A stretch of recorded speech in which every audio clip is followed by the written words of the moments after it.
It is October 27th, 2024, and we are finding ourselves somewhere between the brink of World War III and this exhausting back and forth between Israel and Iran, as Israel just launched another attack against Iran. And you've got reports already saying that Iran is preparing some sort of a response. So, what do we know, and where could this go from here? Let's get into it. So, Israel launched a series of strikes against Iran on Friday night here in the US, or early Saturday morning in Iran. And if you're like me at the time, my week was just winding down, right? I was finally getting to the point of saying, okay, the work week is over. I'm going to chill out for a minute.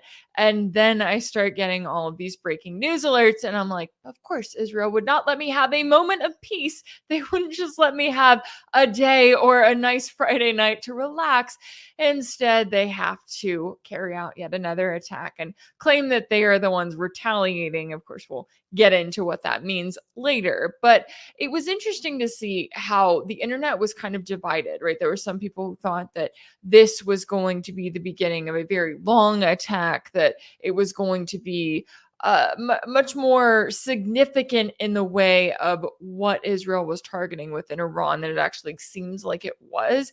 It was also notable how many fake images and videos were out there on the internet, like immediately. I swear, I'm convinced that some people just sit on different images of attacks and then wait for news like this to break and then throw it out there to just see how far it goes. Because it's still crazy to me how many people online on social media will see an image of a bombing and then just be like, yeah, so and so said that was the current attack, and then they take it and they run with it, and it spreads like wildfire. So a good reminder to, when there is major breaking news like this, to kind of take a step back, wait for things to be verified in at least some way, or at least if you're posting an image or video, to know where it's coming from, right? To know who released it or who is saying that this is what they claim that it is. Because I think one of the things, and this has especially been recently, I know that when there's breaking news, we all want to jump on it, right? We all want to be the first person to say, oh, Israel's attacking Iran or they're doing XYZ. But being able to just take a minute, take a step back and see what's going on. I guess that's another rant for another day, but it always amazes me, especially lately. And I think that the current version of X is also kind of playing into this, because on X, it used to be, if you had, talking about Twitter, I felt like, this is my experience speaking here, when I had content that went viral, it's because it was something unique, right? It's something I'm talking about, a topic that's not getting a lot of coverage, then it starts spreading. In this case, in today's age with X, it feels like if you post the same thing that everyone else is posting, that's how you get more and more traction. So when you have all these people posting about breaking news, then it's like more and more people feed into that, and they're noticing that they're getting more and more eyes on their post, and then it just keeps going and spiraling from there. But I digress. Back to what we were actually talking about here. So Israel carries out this attack, and then the immediate question is, okay, what is the damage, right? How many people were killed? What exactly was hit? And according to the most recent reports, we're learning that as of Sunday, Iran is reporting that 1 civilian and 4 Iranian Army personnel were killed in the strikes. The Associated Press also published satellite images that they said showed damaged facilities at a secretive military base southeast of the Iranian capital that experts in the past have linked to Tehran's one-time nuclear weapons program, and at another base tied to its ballistic missile program. Of course, leave it to Western media to try to make this as dramatic as possible, but the conclusion here seems to be that Israel did what the reports essentially said that it was expected to do, which was to focus in on military targets. I thought it was also interesting and very notable here that in the aftermath of Israel's attack, you had Axios come out with a report in which it said that according to 3 anonymous officials, Israel had sent a warning to Iran through several third parties in which it indicated what type of targets it would attack, while calling for Tehran not to retaliate. Now, of course, we don't know exactly what was said, if anything was said, how accurate these claims are, but I almost wonder if Israel was kind of trying to say, hey, we need this, right? We're getting killed right now, literally on the battlefield in Lebanon as Israel's attempting to carry out a ground invasion there against Hezbollah. It's not going so well. They also know that they had Iran's attack back on October 1st, which used ballistic missiles and specifically targeted some key military and security sites in Israel. So it's like, in a way, Israel is saying, hey, we need this, right? We're going to carry out this attack. We're only going to focus on military sites, not, nuclear sites and oil fields and other things that had been talked about as possible targets for Israel. And they're trying to get Iran to not do anything in response. It was also notable because there was another claim from Axios and their anonymous US officials. It's always the Axios I've noticed recently. They're on it with the anonymous officials, which makes me a little bit skeptical, but I will mention their claims and what they had to say, because they said that according to those anonymous US officials, they believe Iran will respond militarily, but hope it will be limited and allow the two adversaries to break the tit for tat cycle. And I genuinely think it's a report like this that talks about needing to break the tit for tat cycle that gives me almost as much of a headache as every single other report claiming that Israel was somehow retaliating, that they were justified in their retaliation because of Iran's attack that was carried out back on October 1st. Because we have to remember that attack from Iran, as they noted, was in response for a series of attacks carried out by Israel. I mean, we had a number of targeted assassinations of Hezbollah, Hamas, and IRGC commanders, which also notably included the targeted assassination of Palestinian diplomat and Hamas political chief Ismail Haniyeh, the lead negotiator in peace talks between Hamas and Israel on Hamas's side. Of course, he was killed by Israel while he was in Tehran. So you have a situation where Israel very clearly violated Iran's national sovereignty back in July. Iran still hadn't technically responded to that or retaliated for it. And then you also have another string of attacks that are carried out by Israel, which include the targeted assassination of Hezbollah Secretary General Syed Hassan Nasrallah. So you have all these attacks along with all of the ongoing massacres that Israel is carrying out, targeting civilians from Gaza to Lebanon. So Iran on its end was justified in its retaliation. So for Israel and then the US by extension, and then the media here in the West to act as though, oh, Israel is justified in its retaliation. It's like, no, it's not. No, it's not.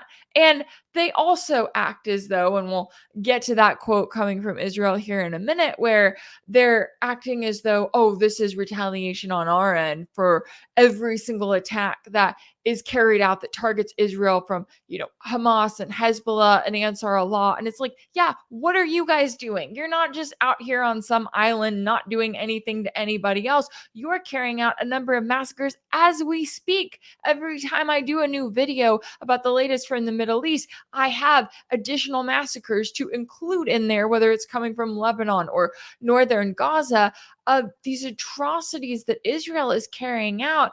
And yet the US and Israel act as though they're just on this little island and everyone's targeting them, and oh, poor them. They're always the victim at the end of the day. And it's also interesting because in the same way that I was noting there that you have Iran in this position where they launched this retaliation back on the 1st of October, and they came out and they said, hey, here's the long list of things essentially that we were retaliating for. Well, you also have Israel on its position kind of releasing a statement of its own, so to speak, in which Israel claimed it was retaliating by launching a series of strikes that they say targeted missile manufacturing facilities used to produce the missiles that Iran fired at the state of Israel over the last year. And it's almost as if Israel is trying to have their moment, kind of like the moment that Iran had on October 1st. Israel is trying to say, look at us, we carried out these strikes, we did what Iran did when they carried out an attack against Israel, launched hundreds of ballistic missiles, dozens of which were targeting near the Nevatim air base, which Israel uses for its genocidal bombardment of the Palestinians in the Gaza Strip. Now, as a reminder, while multiple journalists covered the aftermath of Iran's retaliatory attack on Israel weeks ago, there was only one American journalist who was targeted, abused, arrested, arrested, put in solitary confinement, and held in Israel for weeks before he was finally released and allowed to return home to the US. That was, of course, American independent journalist Jeremy Lafredo, who works with the Gray Zone, and his release was such a reminder of the fact that the Israeli police were essentially saying that they had no proof to back up their claims that he was somehow aiding the enemy during wartime with his reporting from the ground in Israel. And it's also important to note here that the US State Department couldn't be bothered to make a statement about Lafredo or his case or his detention at the time in Israel. They didn't have any crocodile tears for any American journalists that were being detained by their close allies. Looking at you, US Department spokesman Matt Miller.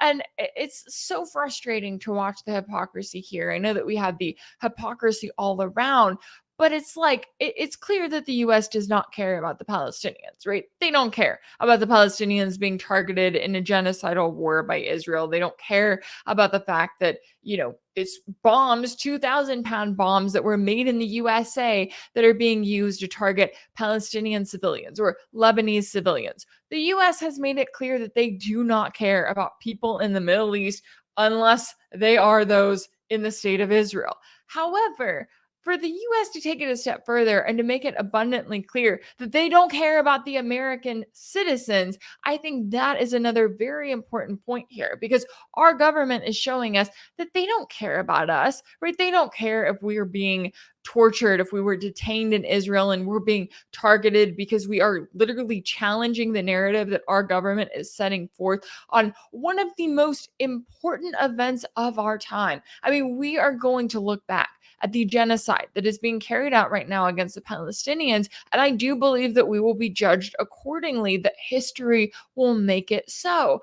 And just the fact that the US government's making it so clear that they don't care, right? It's just maddening to me. Almost as maddening as watching Israel and watching Netanyahu now claim that Israel's strikes severely harmed Iran and that they carried out all of their goals, whatever that means. Basically, what that means is that he's just trying to save face there, right? He's trying to be like, look at us, we did something, we quote unquote retaliated. And it's like, okay, sure, you have your moment, but just keep in mind what Iran said in the aftermath of what they have been saying ever since their actual retaliation back on October 1st, because they warned that if Israel responded, then Iran would have to retaliate again. And then you would just have this ongoing cycle in which Iran escalated on its end every single time. So the question now becomes, how likely is Iran to respond? And of course, what would that response look like? How severe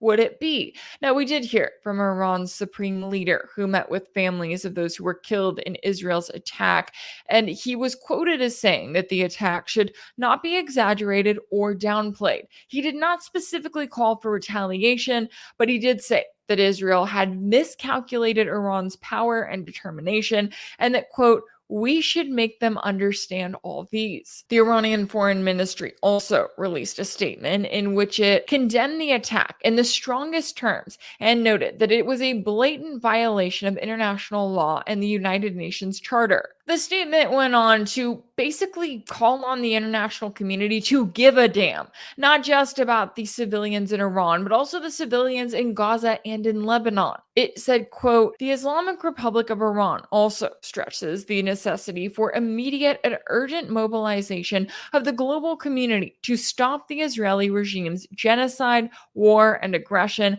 against Gaza and Lebanon, and to rein in the regime's warmongering. And what does the United States have to say about it? Because you know that they always have to say something. Oh, well, they released the same old tired statement calling for everyone to de-escalate. And what they mean by that is that they're calling for Iran and Hezbollah and Hamas and Ansar Allah for them to de-escalate, because the US never calls on Israel to de-escalate when Israel is the one that is escalating these tensions in the first place. The US just keeps sending more weapons and more bombs because that's what Israel keeps telling them to do. And, I know that Biden and Netanyahu, that they only seem to talk every once in a blue moon. And I'm not going to act like Biden is running the show here. I think it's very clear that he's not in charge of this country. Neither is Kamala Harris.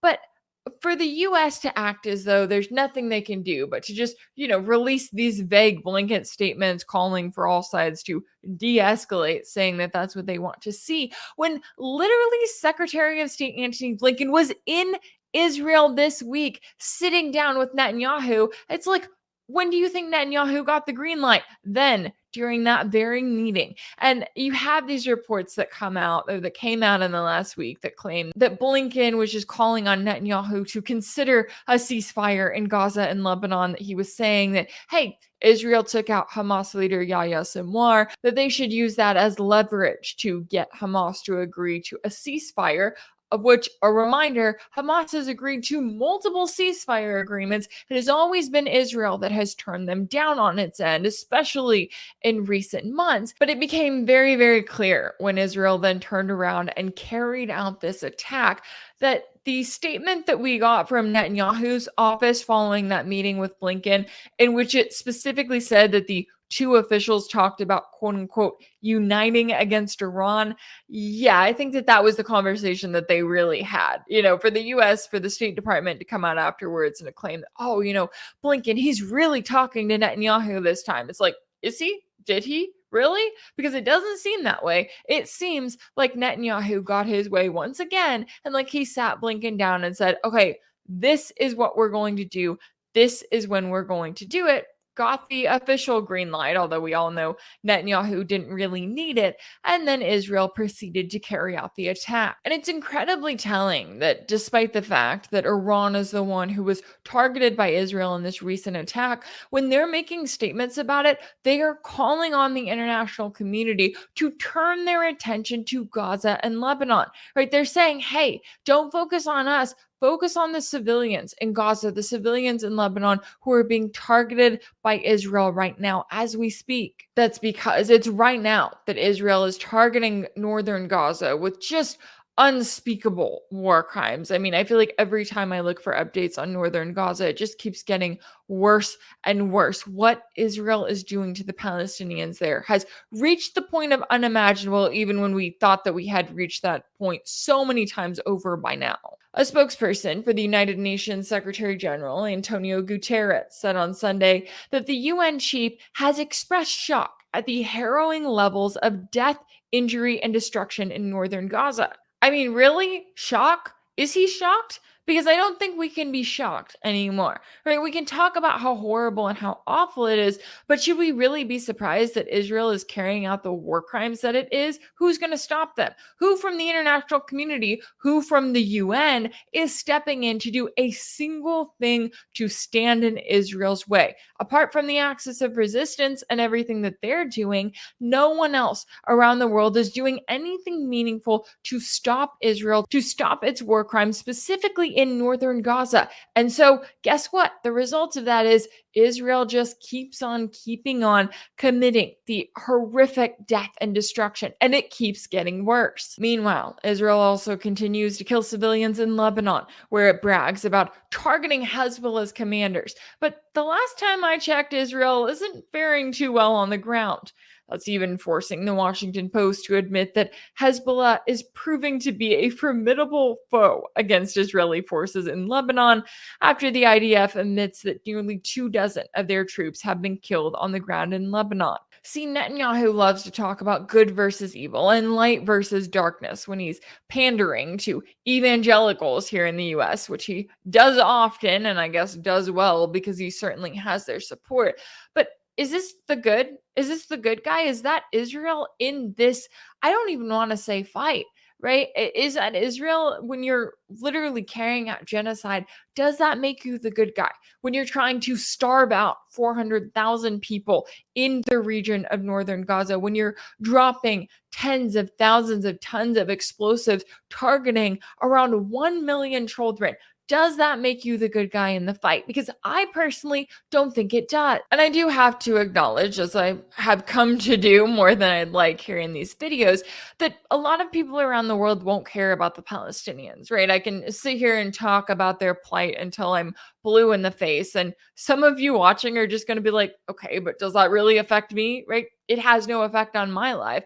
But I think that we have to remember that while, yes, we're talking about the Palestinians and really their existence that is being threatened right now, which I think that is something that everyone should be caring about. While we're talking about that, we're also talking about the possibility of World War III. It's not just Israel, carrying out this continued genocidal war in the region. It's the fact that Israel is spreading it into a regional war, targeting Lebanon, targeting Iran, and we could be on the brink of a world war. So even if you don't care about the Palestinians, you should at least take a step back and care about the fact that the future of our world could be at stake here. And the level of hypocrisy continues to be off the charts, right? You're watching Israel literally violate Iran's national sovereignty over and over again. You're watching them carry out these horrific acts all across the region, and they expect everyone to say nothing and to do nothing. Why? Well, because the US says nothing and does nothing. The large majority of countries in this world say nothing and do nothing. So Israel thinks that they can get away with it. And I know that politicians like Kamala Harris and Donald Trump will respond with some version of, but October 7th, as if they think that this fight, that this current fight just started a year ago, as if they think that it was all started by Hamas, as if they have forgotten about decades, and I mean decades, of Israeli oppression targeting the Palestinians and their very existence. Because we have to remember, it was Israel that started this genocide against the Palestinians, and it didn't just start 1 year ago. It has been ongoing for a long time now. It just went into overdrive 1 year ago, and now we are continuing to see the results of it. And yet it's the axis of resistance, talking about Iran, talking about Hezbollah and Hamas and Ansar Allah, and all of these groups in the region that are fighting against Israel and fighting for some form of accountability for Israel, saying that they would stop tomorrow if Israel would put an end to this genocide, because they are doing what no one else in the world is daring to do, and that's something everyone should be talking about. If anything in this video resonated with you, be sure to like it, share it with your friends, leave a comment, and as always, don't forget to subscribe. And if you want to keep up with all of my work, make sure that you're subscribed to my page on Substack. That's rachelblevins.substack.com. That's where you can also find new weekly episodes of my series Sanction, which is exclusive for paid subscribers. You can also catch Sanction over on my page on Patreon. That's patreon.com/rachelblevins. That's where you can join the community and participate in regular polls and Q&As. As always, thank y'all so much for all of your support, and I'll see you next time.